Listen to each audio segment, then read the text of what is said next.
Hola, buenas, soy Iván Campos y bienvenidos a Expansión en Acción. Y vamos a hablar de la España vaciada. Sí, la España vaciada.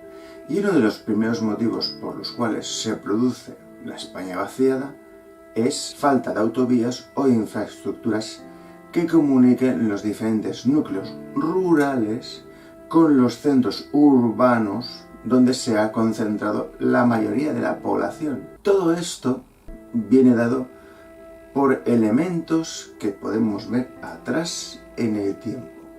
Habéis oído bien, atrás en el tiempo. Además, tenemos que sumar la falta de servicios públicos. Y si revisamos la hemeroteca de las prensas, podremos ver cómo, en pueblos de Castilla y León, es común que gente muera por un infarto, ya que la ambulancia tiene que ir de un núcleo urbano lejano a un núcleo rural extremadamente lejano. Por consiguiente, cuando llegan, lo único que pueden hacer es el paripé de reanimación, meter una inyección de adrenalina a un cadáver y llevárselo y dictaminar la muerte en la llegada del hospital. Esto es de dominio público, cuando sobre todo tienes datos de frente, porque si llevas 45 minutos haciendo la maniobra de reanimación, ¿qué van a hacer los paramédicos cuando lleguen? Pues continuar con la maniobra, poner la mascarilla e inyectar la adrenalina, aunque ya saben que de antemano esa reanimación es imposible, porque pasado los 10 minutos es difícil. Y aún ha habido algún caso que en 15 minutos se ha podido reanimar, pero ya con daños neuronales irreversibles por la falta de oxígeno en el cerebro. Si en un margen de 10 minutos no han conseguido reanimarte, si lo consiguen tendrás secuelas toda tu vida. Y si lo consiguen en ese margen de tiempo, el cerebro puede que no esté dañado y puedas vivir. Esto es un matiz aparte de lo que me parece una crueldad, ya que ese individuo el día 1 ha pagado los pagos que se le imponen. Por lo tanto, tiene derecho a una sanidad. Esto es un matiz que remarco.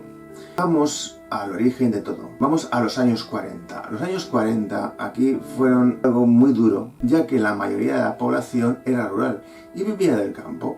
Teníamos que tener en cuenta que Europa había sufrido una guerra mundial y estaba en expansión. Aquí arrastrábamos el conflicto civil que aparte habría creado un gobierno, ¿cómo llamarlo? No sé si decir concentración o proteccionista.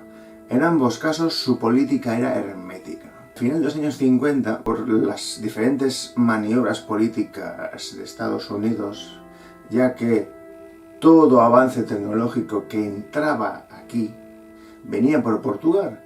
Lo que pasa es que Salazar tenía principios y no se bajaba los pantalones ante los Estados Unidos. Ante lo cual, aquí no tuvo ningún problema en someterse a Estados Unidos y firmar acuerdos que permitieron la entrada de tecnología y nuevos mecanismos tecnológicos. Por lo que de repente nos encontramos con que en las grandes ciudades se industrializan y se construyen fábricas. El ciudadano de los entornos rurales de repente está ganando 1 y en las ciudades, por trabajar en la fábrica, le están pagando 50. ¿Qué creéis que pasó? Pues un éxodo hacia las ciudades, ya que les permitía un mayor nivel de vida y ganar dinero, cosa que trabajando en las tierras de los terratenientes de los entornos rurales, ganaban lo justo para mal vivir. Aparte, antes de que se produjera todo lo que sería un tejido industrial, existía el extraperlo y el mercado negro, ya que era la única forma de sobrevivir.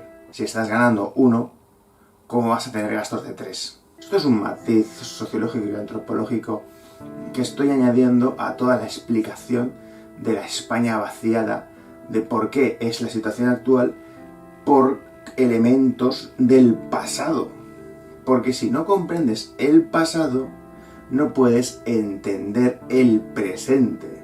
Con la industrialización llegaron las maquinarias y los tractores, por lo que el campo comenzó a ser poco productivo. ¿Por qué? Porque tenías un montón de mano de obra y tenías maquinaria que hacía el trabajo de 50 hombres. Esto contribuyó a que con la oferta laboral en los medios urbanos o tejido industrial, que estaba pegado al medio urbano, pues se fueran allí a ganar más dinero.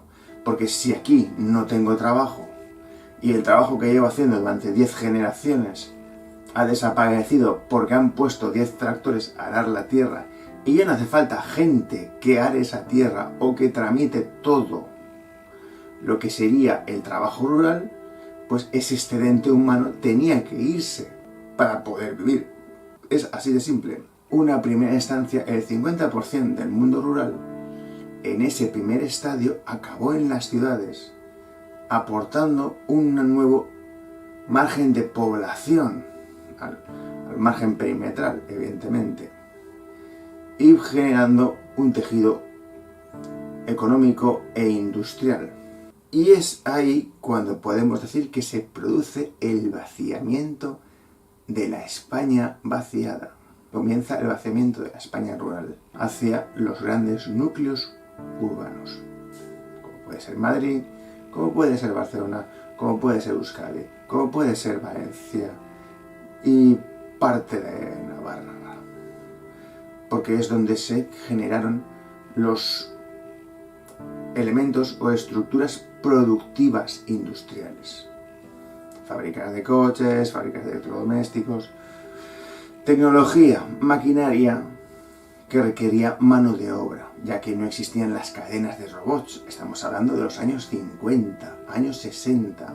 O sea, estamos hablando de un periodo de expansión industrial en un entorno que no existía y que no había competencia y que llenó un vacío para la producción. Entonces aquí tenemos lo que se produce economía de aglomeración. ¿Por qué? Porque la población se centraba en las grandes ciudades, se vende más a más gente y tenemos un ecosistema económico que cubre una serie de necesidades sociales dentro del espectro social de la ciudad misma o del macroentorno en que nos encontremos. Acumulando la naturaleza tiene un sentido en un ecosistema. Si algo no funciona en un ecosistema, o es suprimido o el ecosistema es destruido. Aquí, como podemos ver, el ecosistema sobrevivió porque se adaptó a las necesidades de aquellos que formaban parte del mismo. Así que pasamos a que de repente tenemos pueblos en Aragón y en otras zonas rurales que tienen menos de 1000 habitantes. ¿Pero por qué? Porque durante los años 50 y 90 los que llamaríamos jóvenes se fueron a tener un proyecto vital y laboral fuera de ellos. Entonces queda solamente lo que serían los especímenes autóctonos ya de avanzada edad que no pueden tener hijos y no pueden repoblar esos núcleos rurales que están desapareciendo por carencia de habitantes. Y nos encontramos con auténticos pueblos fantasmas que de repente solo vivían 5 personas y ya no vive nadie. Y ya no tienen ni estructura administrativa porque son deficitarios y porque no hay quien los mantenga a nivel social ni económico. Y repito, la administración no va a mandar funcionarios, ni estructura, ni autovías, ni medios. ¿Por qué? Porque no hay dinero para poder mantener algo que ya no tiene usuarios, que no pueden pagar impuestos. Por lo que nos encontramos con un paradigma doble. Sí, dos líneas. Por un lado, hay que convencer a las nuevas generaciones de que se vayan de los medios urbanos a los medios rurales. Pero también, paralelamente, esas nuevas generaciones no están teniendo hijos. Por lo tanto, no podemos convencer a núcleos familiares a que se vayan a hacer un proyecto vital y laboral a un entorno rural. ¿Por qué?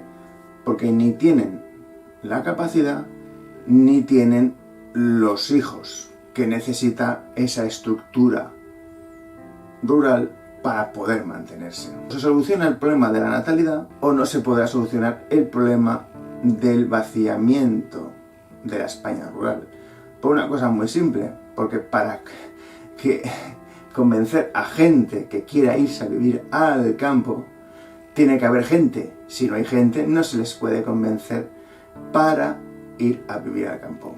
Y estos son los motivos por los cuales se está produciendo la España vaciada, pero quiero hacer también un matiz histórico de la caída del Imperio Romano. El Imperio Romano cayó por tres motivos. El primero es la devaluación de la moneda. El segundo es que dejaron de expandirse. Eso sonará, no hay donde expandirse en la actualidad. El espacio es finito, por lo tanto solo te puedes expandir hasta los límites de ese espacio, que es lo que está pasando en la actualidad. Y el tercer matiz es que, ante la situación social insostenible, muchos ciudadanos de Roma se optaban por irse a vivir al campo, ya que no tenían ni los problemas ni las molestias de las urbes. Aquí, por el contrario, nos encontramos con que, aunque la devaluación de la moneda se ha producido por la devaluación de la calidad de vida, y que el comercio y toda la estructura socioeconómica política que conocemos ha llegado a su límite, como llegó Japón en 1993, véase Futuro, qué futuro, y el fin del capitalismo de Santiago Niño Becerra, y si queréis una ampliación de los mismos, La encrucijada mundial de Pedro Baños. Aquí los individuos aún no conciben que para poder desarrollarse y vivir en condiciones dignas tienen que irse de las grandes urbes y desarrollar un proyecto vital. Pero ¿qué pasa? Que aquí se está muy cómodo en lo que es una gran estructura. Pero llegará un momento, a medida que avance la miseria y la mediocridad en esta sociedad, que cada vez sus elementos más útiles están yendo a Portugal, a Andorra o a Irlanda, que tendrás que salir de aquí sí o sí. Y siempre pongo el ejemplo en Irlanda, la gran hambruna. Aquí no vamos a llegar a la gran hambruna, pero sí que vamos a llegar a unos niveles de mala vida y de miseria. Y esto es una realidad material y lo podéis comprobar en la ciencia de Heroto, en el dossier del Ministerio de Universidades. Cogéis el dossier de historia y comprobáis que los datos son históricos, porque hago un análisis basándome en datos ya pasados. Todo esto que está pasando en la actualidad ya ha pasado, pero en otro marco temporal y social.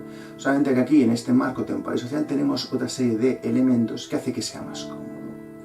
Así que sin nada más que decir, me gustaría saber vuestra opinión. Por favor, dejadme vuestra opinión. Y si os ha gustado este vídeo, dale al like. Y adiós y gracias. Y os espero en un nuevo programa de Expansión en Acción. Chao.